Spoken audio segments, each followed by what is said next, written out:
Well, hello YouTube, it's me, Fortmaster, and welcome back to another Game Theory reaction. And yeah, this game will steal your soul. And it's about Don't, which is that indie horror game that came out a while ago? A little while ago at the very least, where like you have this kid who was seemingly transported to like some magical like music school while being turned into a sentient guitar. Very weird, I know. But I remember I loved I remember watching a GT Live stream when they played it, and again, I like the aesthetic, especially, oh god, what was it? The one monster, it was like the woman whose head was a cassette tape, I'm forgetting what her name was now. But anyway, I like the aesthetic of it, and I like the general design of it, and, granted, I mean, I only just remembered that the game actually existed now because of this video, but you know, hopefully that means that there should be more stuff coming out soon, and we'll actually find out more about the story, because again, the whole thing about the kid being turned into a sentient guitar, that's just weird.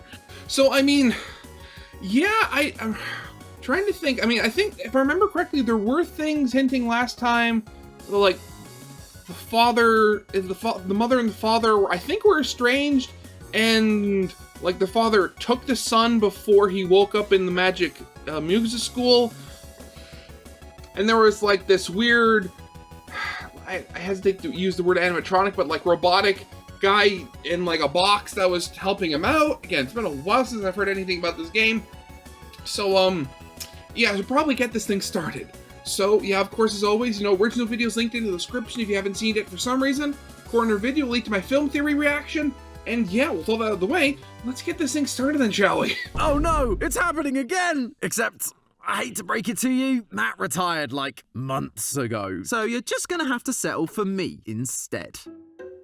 Hello, Internet! Welcome to Game Theory, the show that's tuned in to the sweet sound of lore. And recently, the demo for a new indie horror game caught my ear. Don't Fret. An indie horror game with a musical theme. As you can imagine, I was very excited to play this. Although it isn't just about music. It was created by musicians. Musicians you may know from right here on YouTube. The project was spearheaded by Rocket Music, a nerdcore music group who you might remember from their Garden of Band song that we covered back in our Stinger Flynn theory. The game also features collaborations with other nerdcore musicians like Oreo, Longest Solo Ever, and even friend of the channel and fellow Brit, Stupendium. But you know, I'm something of a musician myself, a guitarist to be specific. I totally insert a clip of me doing a sick riff here, but I'm in the middle of moving, so maybe if enough of you subscribe, we'll post something on Instagram or something. Regardless, that means that running around the world as a little guitar man sounds right up my alley. Right now, we only have a demo for the game. However, this demo was originally designed to be a chapter 1, and so there's a lot of little details, mysteries, and of course, lore that have been mixed together into a beautiful symphony. We play as Fret, a student at the prestigious musical school called Harmonic Heights. Unfortunately, things are not going well at old HH, because in classic indie horror fashion, there's been a mysterious uptick in the number of missing students. After our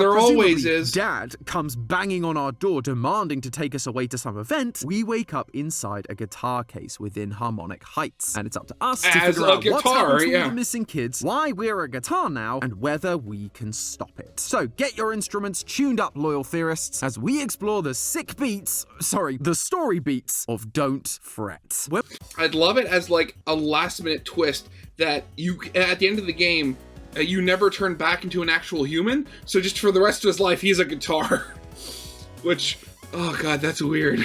When we wake up in this school and start the game, we quickly learn that this place is on lockdown, and so naturally, our main goal is to find a way to escape while avoiding the game's big monster, a woman with a tape for a head called Tapehead. I see. Okay, that was literally her name. Okay. Honestly, yeah, I'm an idiot. You guys took the Silent Hill approach to naming your villains. After exploring a bunch of cool areas and coming face to cassette with Tapehead in a classic indie horror style chase sequence, the game comes to a close. But the real story has only just begun. Throughout the game, we can find entries from Fret's journal scattered around Harmonic Heights. From this journal, we learn about a character called Rachel McFadden. Rachel was in the grade above Fret, and she was assigned to be his buddy when he first enrolled in Harmonic Heights. She was also a violining prodigy, so much so that according according to Fret, she was one of the stars of Harmonic Heights. She was gonna make it out of here, and then one day... Sadly, Rachel would suffer the same fate as many of the other students, as she too is now missing. But that was okay. Now I'm starting to remember more about I'm starting to remember more about what about the game after watching, and that one of the things that kind of confused me was how much of this was weird guitar body dreamscape logic and how much of this was real logic. Because if I remember correctly, he really doesn't, seem that miffed at all that he's now a living guitar, but yet you still have Hermit. You still have all these people missing, and yet he was still somehow a guitar. It just all these really obvious and sort of weird mysteries. Again, it's chapter 1/demo, so hopefully more stuff gets added, but still, we're so weird. Brett does have some leads about what might have happened to her. Rachel hasn't been in class all week. Heard in homeroom she got in a fight with Miss Hole and refuses to practice at all for the recital next week. Last time I saw her, she was talking to the janitor. Maybe he knows something. And if you go to the janitor's office, we find a note that seems to outline how that conversation went down. You're a monster. You let her know too much, and now she's missing because of you. It all started with a simple kindness and escalated into Rachel's disappearance. It all depends on Fret. Great, not like there isn't enough on my plate as it is. Again, everything depends on Fret. Why? And also, just thinking back, Fret did say that she was going to make it out of here, it's known that you will die or become trapped in the school somehow. Yeah, this whole thing is so weird. You gotta love indie horror game logic sometimes.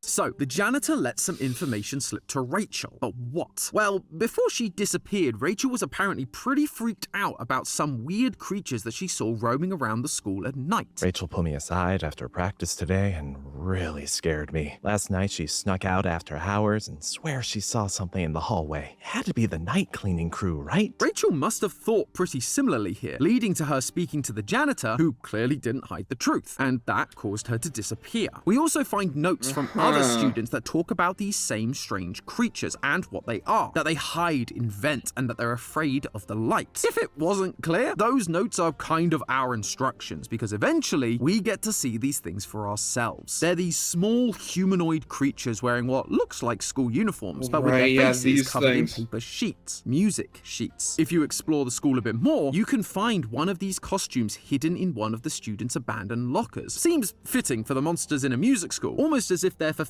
a role where both the teachers and students are monsters. But then, during our first encounter with one of these guys, the radio that's been playing in the background suddenly begins telling us the story of one of these missing children from the school. A 12-year-old boy has been abducted from his suburban home in the middle of the night. Playing this message along with the first true visual of this creature, it's almost as if they're connected by more than just their dress code. Apparently, the local media has been referring to these missing kids as the missing innocent. Gotta love local media and their obvious yet dramatic naming conventions. However, sometimes, if you check every inch of this school, you can find several posters depicting characters from the game like Fret, Tapehead, and of course these new childlike creatures, which we can now see are named the Missing.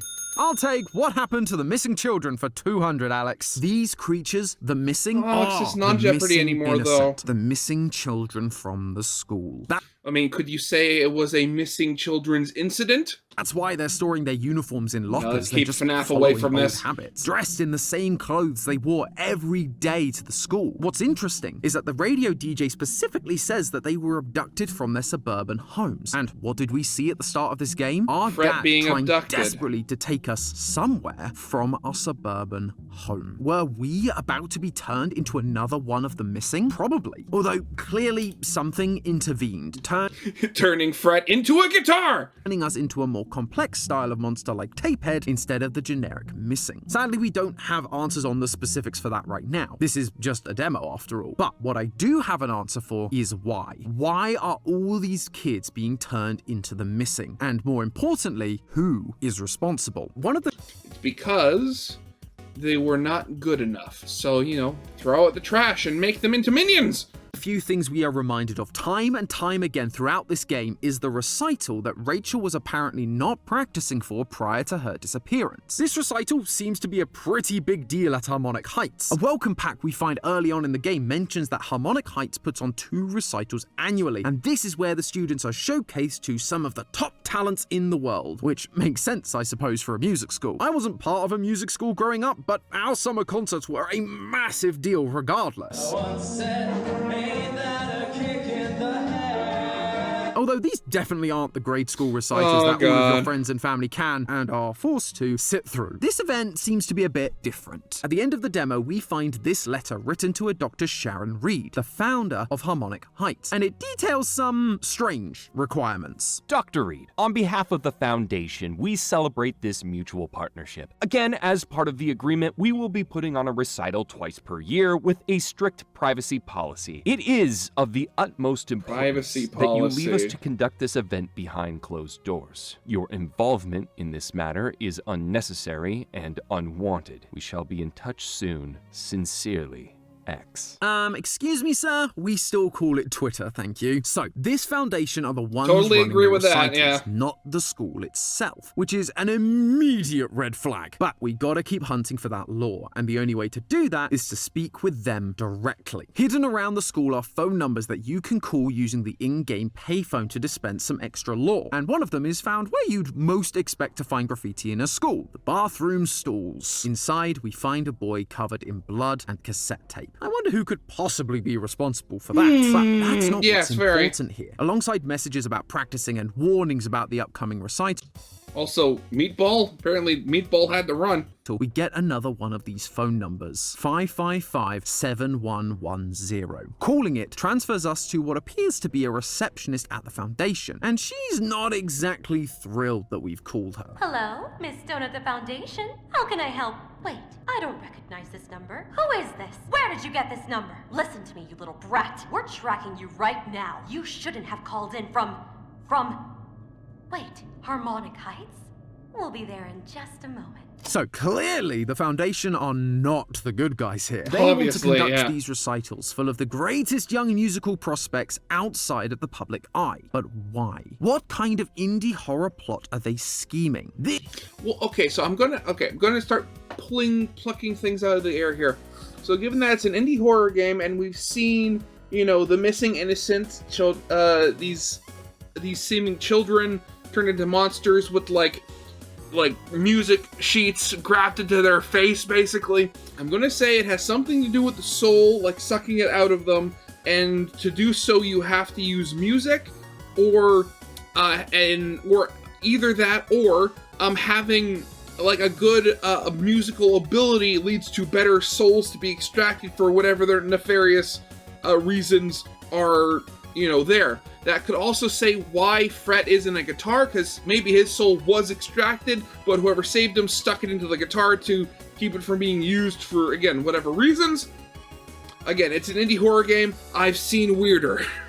This is where our old pal the Stipendium comes in. Stoops voices a character called the Conductor. Basically, That's his a musical name, version right. of one of those Zoltar machines that would read your fortune. These conductor machines are a new addition to the Harmonic Heights, and the school assumes that the kids are going to love these new things. And let me tell you, we certainly do, because instead of reading our fortune, the Conductor tells us that he's going to help us escape from this nightmare school. Though his methods are unusual. Fred, the only escape from this treachery comes in the form of talent canisters. Locate them in the school and bring them to me. Do you understand? No. As a matter of fact, I don't understand. What on earth is a talent canister? Okay, actually, wait. That literally might be it. They're sucking the talent out of these children. Okay. No, that's it. The Foundation is actually a front for like Disney or one of these companies, and they're sucking the talent out of actual artists to make into these like generic factory-made boy bands that they always keep putting out. Well, thankfully, as the game progresses, it does become clearer what the heck the Conductor is going on about. We get to see what one of these talent canisters look like thanks to yet another poster that we find on the halls in the school. And it has the caption, "Talent, you got it." Do schools actually think these kinds of posters work? Like a kid is just walking down the hallway feeling sorry for themselves, sees this poster and goes, "Wait, You really think so? Thanks, poster. Also, this is a school for the most talented musical prodigies. You don't think they already know by the fact they are there that they have talent? I mean, you never know. Given the whole possibility of them sucking it out, that might not be motivation, that might be a threat. Immediately, I'm tipped off to know that there's something weird about these canisters, and that becomes even more clear when we get to see the canisters IRL. Again, they contain talent. How do you contain talent like that? Going back to everyone's favorite school location, the bathroom stalls, in the one where we found the phone number, you can see a broken talent canister above this tape-covered body. It almost looks like this child was captured by Tapehead, and that this talent canister is part of the capture process. Maybe it's even part of what turns them into the missing. And that is literally what I just said. Place. You see, the name Tapehead has a second meaning. Yes, she literally has a tape for a head, but there's actually a real tool in the real world also called a tape head. It's the part of a cassette player that reads allows the you to tape, record and play back audio from the tape. Throughout the chase sequence, we see words written on the wall that say, "She can hear you." She is listening for the best talent in the musical school. And as we saw with the kid in the bathroom, capturing them and likely recording their talent, harvesting it into these canisters. I mean, what else would a talent canister contain other than, well, talent? When the conductor Pure said, talent. We're after your talent, Fred. And we'll do whatever it takes to seize it. he was being literal. Everything, the recitals, the kidnappings, this whole freaking school is orchestrated, pun very much intended, by the Foundation to extract the essence of these kids' musical talents. That's why the Foundation wants these recitals done in secret. They're being used to perform some sort of extraction ceremony that captures the raw essence of talent. Heck, it's likely that the recital was the event Fret's dad was so eager to drag us off to in the game's opening cutscene. Okay, now I have to wonder, if they are like sucking out the very essence of talent and potentially using it to make boy bands for Disney or something, I wonder, is the talent just like musical talent? Because, it's a music school, it would kind of make sense that the talent is just musical talent. Or do they mean, or potentially, does talent literally just mean having a talent for anything? So, I mean, if you sucked out a music prodigy's talent and then injected it into somebody who had a fascination with like engineering, would they suddenly have like a major, would they have now a talent for designing engineering and like building and stuff like that? I mean, okay, so with that in mind, now we need to find the most useless talent in the world, cultivate it, and then suck it out to inject into talents that are actually useful. And the reason they're doing all of this, it's a tale as old as time: money. Near the start of the game, we see it's Disney, I'm telling you, something called Conduct Tech. Fast track your child's success and leave your morals behind with Conduct Tech, pushing the boundaries of medical ethics off a bridge since 1951. Well, I mean, at least they're not trying to hide anything. The Foundation isn't just stealing talent from musical prodigies. They are then offering that talent to the highest bidder. Wealthy people who can just buy their child's way to the top without having to put in any work, or without having to listen to months of bad practicing before they get good. This is starting to seem like a bit of a metaphor for the real-world music industry. I'm sure you're all familiar with nepotism and how those with wealthy or famous parents can gain careers without really having to do anything themselves. And often, that comes at the cost of new, young, and unknown artists. Many of the top record labels won't give them a second look because they're more interested in the money that can be provided by these nepo babies. Or the top record labels will find and use these unknown talents to make the label richer and help bring success to those other people, only for them to be discarded once their usefulness runs out. I mean, just thinking back, what was the whole thing with Jaden Smith when Will Smith was trying to put him into movies and get him songs and stuff like that? Actually, think about it, I haven't heard of Jaden Smith in a while. Has he done anything, or is he just still being weird and on Twitter? Yeah, what is Jaden Smith doing right now? His debut studio album in 2017, earned a Grammy in 2022. Longtime friend of Justin Bieber. Ugh. So glad I don't listen to rap. Now, in the world of generative AI, it's becoming even more of a problem. Music labels can create mega hit sensations overnight with very little time, money, or effort. Wannabe musicians can create a smash hit without any musical skill or training. But the AI they're using, it doesn't just make music out of thin air. It has to be trained. And it does so by listening to the music that was created and owned by others, particularly independent creators. Creators like Rocket Music, Stipendium, Jake Neutron, Oreo, Longest Solo Ever, Toasty Marshmallow, their talent is being stolen by these AI algorithms and then sold to anyone who can afford it, without the need to spend years practicing, training, or building an audience. The good news, though, is that this game is a message of hope that shows what happens when we take an active role in the story. Obviously, by taking an active role in this game, taking control of Fret, we are going to be defeating the Foundation and help saving all of these talented kids. But by doing so, we're also supporting talented independent creators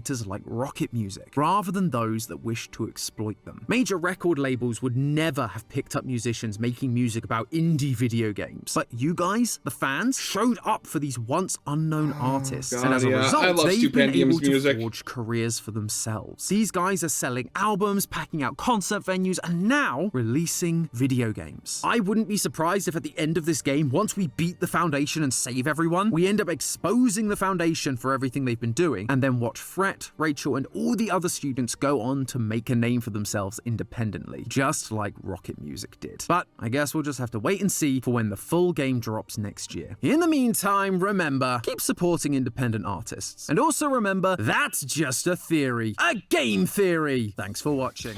Oh, God. Yeah, that's the thing. I mean, I can't... Like, unless I'm, like, in the car and I have the radio on, I don't listen to what you'd call mainstream music anymore. Basically, like 99% of the music I listen to is just whatever I find on YouTube. And most of the time, it's a lot better, too. But yeah, I have to wonder have they said how many chapters this game is going to be? It doesn't look like anybody's said anything. Just there's going to be more chapters. Yeah, okay. So yeah. I mean, message of hope, and I mean, again, screw AI companies. I don't like them. So, but yeah, that's going to be it for now. So yeah, of course, as always, original videos linked in the description if you haven't seen it for some reason. Corner video linked to my film theory reaction. And yeah, we'll hold that out of the way. I hope you guys liked. If you did, leave a like, subscribe if you have not, and I'll see you guys next time. Goodbye.